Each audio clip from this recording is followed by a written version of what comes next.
thought I'd talk to you a bit about motivation and what one perceives in life to be, ambition, what I have in life as ambition. I was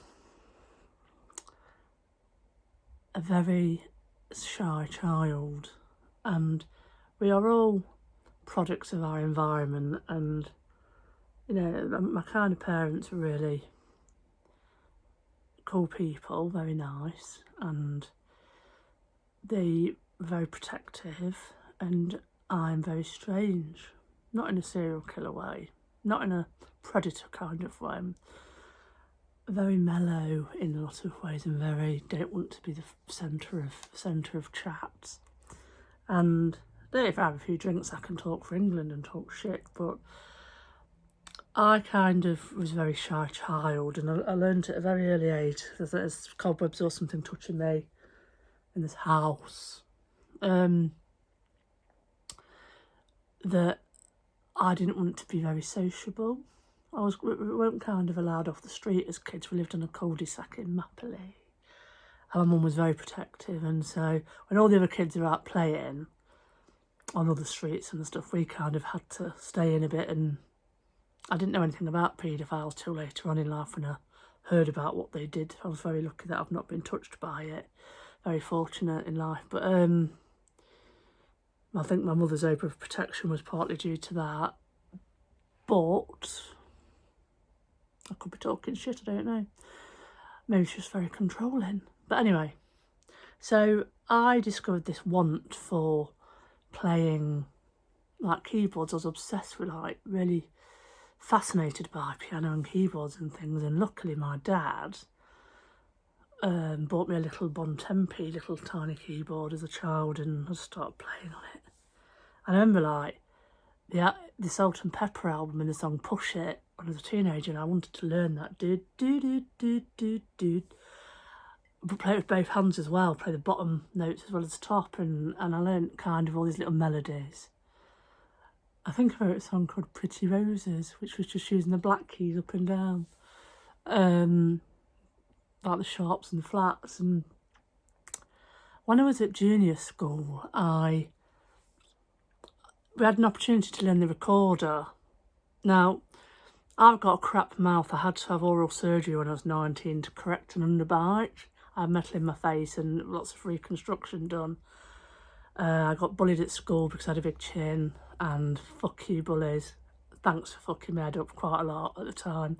But I had a lot of issues around that, and self-love and the way I looked, and even though I was very thin then, obviously you can see I like to eat a bit of food now and enjoy my food, but I didn't eat a lot, and I was very thin, but I had a face that was classed as monstrous by some people, and let's pick on me when I chose not to pick on others, bully others. But yeah, we had all that going on, and so I was a bit of an outcast at school, a bit. I was in the arty-farty gang, and I focused my attention on music because I was in with a arty-farty crowd.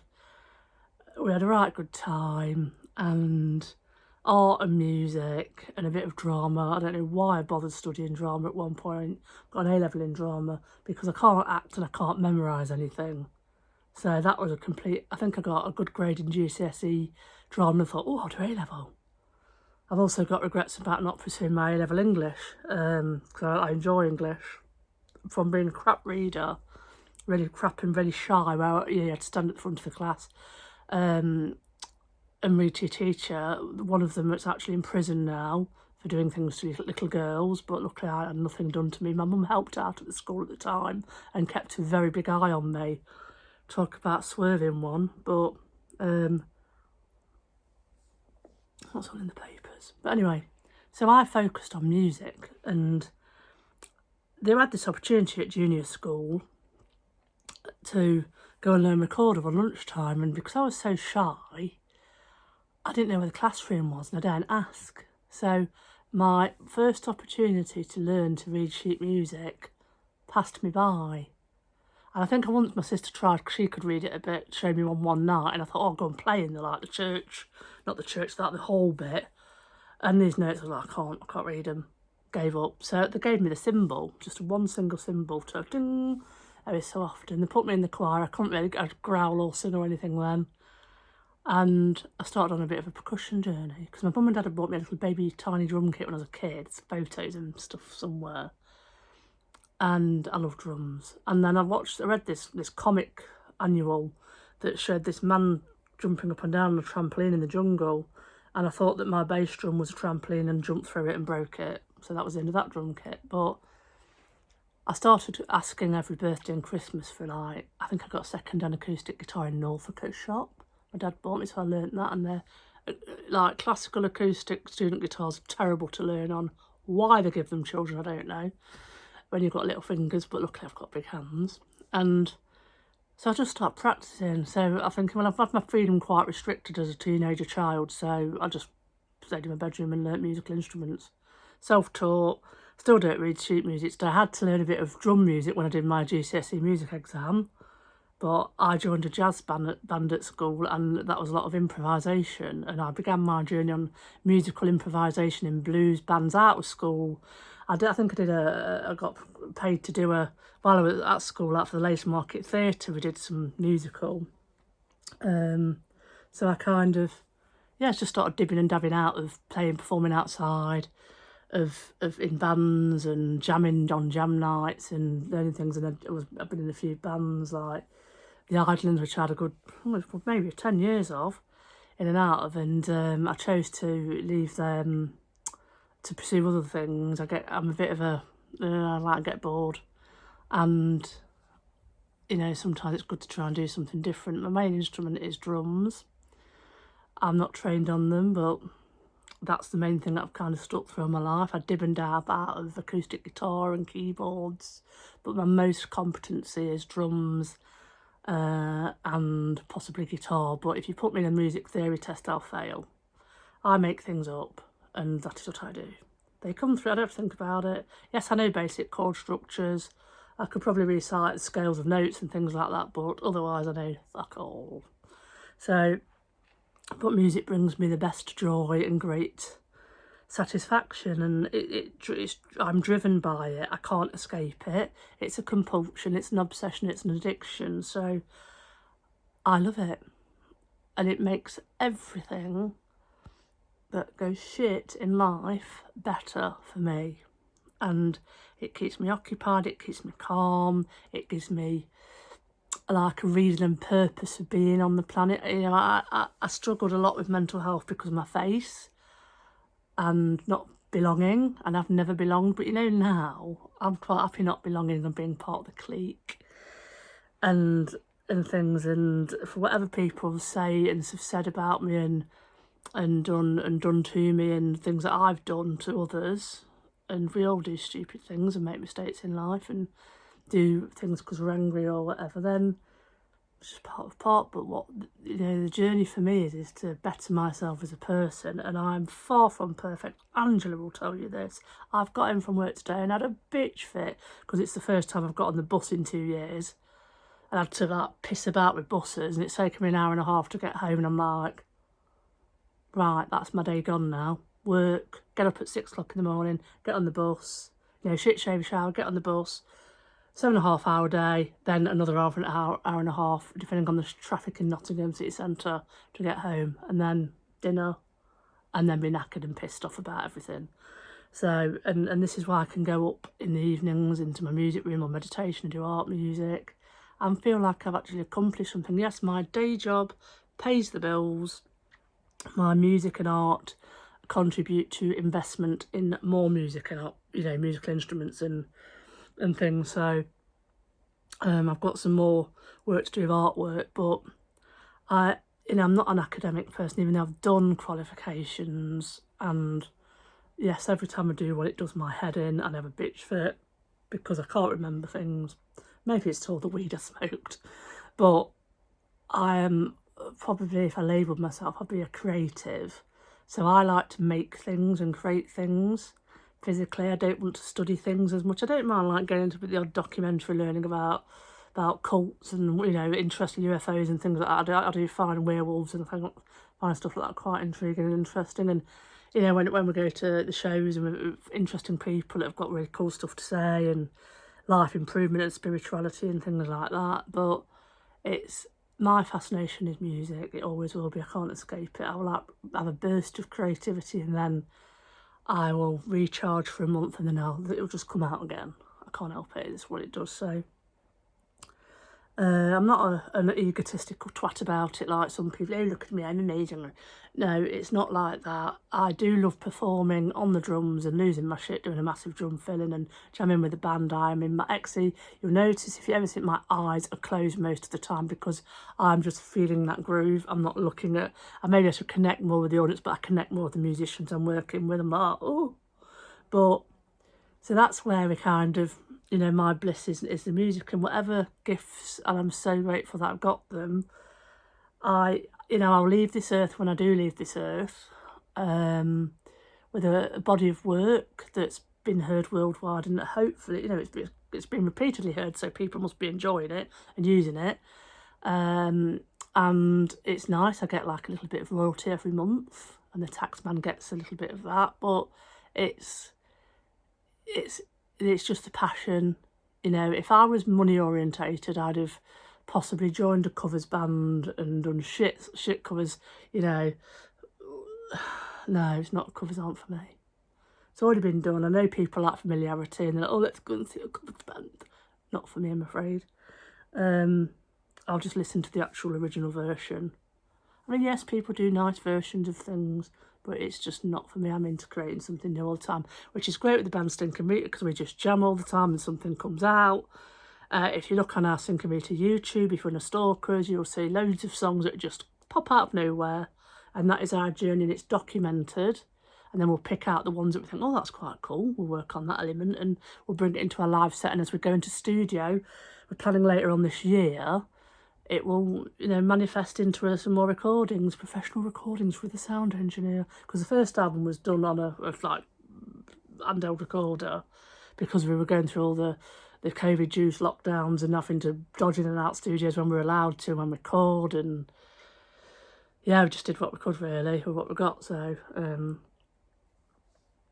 yes, and so yes, I'm a quite ambitious person. I'm very motivated and I'm very committed to my art. You don't get anywhere sitting on your arse moaning about it. And I've spent decades writing, recording, and yes, I have spent decades battered out my face writing and recording and enjoyed every fucking moment of it. But I do a lot more sobriety nowadays because I like a clear head and I can't cope with hangovers. I can't cope with feeling like shit when it's self-inflicted. I'm not saying I don't fall off the wagon from time to time and overindulge in things, but you know what? It teaches me a lesson to not do it. So, yes, you know, I'm a hard work. You can muddle through life and moan about what shit's thrown at you. And, you know, you're surrounded by dickheads. I'm surrounded by dickheads, but I'm surrounded by also some beautiful souls and wonderful people. Only today I was at work and we're, you know, talking to some of my colleagues and we're having a right giggle and they were very supportive about my mum and we're talking about their mum, you know, their experience with death and things, and we're very open in the NHS. With all the problems where you don't get a pay rise, I don't think I've had incremental pay rise, but you don't join the NHS for the money. Yeah, it's better than some jobs, but the shit that you have to deal with, well, I have to deal with, is phenomenal at times, and my team have to deal with in thankless jobs with minimal staff and people are sick all the time and limited resources and the bureaucracy of it all and egos and all that other shit you get in any job that you get. But I am privileged to be around good people, and you know, I've got some good bosses that are very kind, and I've got some really good colleagues and stuff that are very, very cool. So yes, for all the shit days when you start on the bus thinking, why am I doing this? My life is ticking away. You've got to think, well, you know, I've got to crack on. I can't just slobber around. I mean, I've had 2 months off, and I was in a bad way at times, really bad way at some points. But with help, with support, and with time, I've worked through quite, you know, I'm not crying. Some things will set me off now. They will set me off. My dad will set me off. But I'm not like crying every day, exhausted, and in a very depressive state like I was a few months ago, and the moments I had when I've had bad days. But, you know, my mind is very occupied now.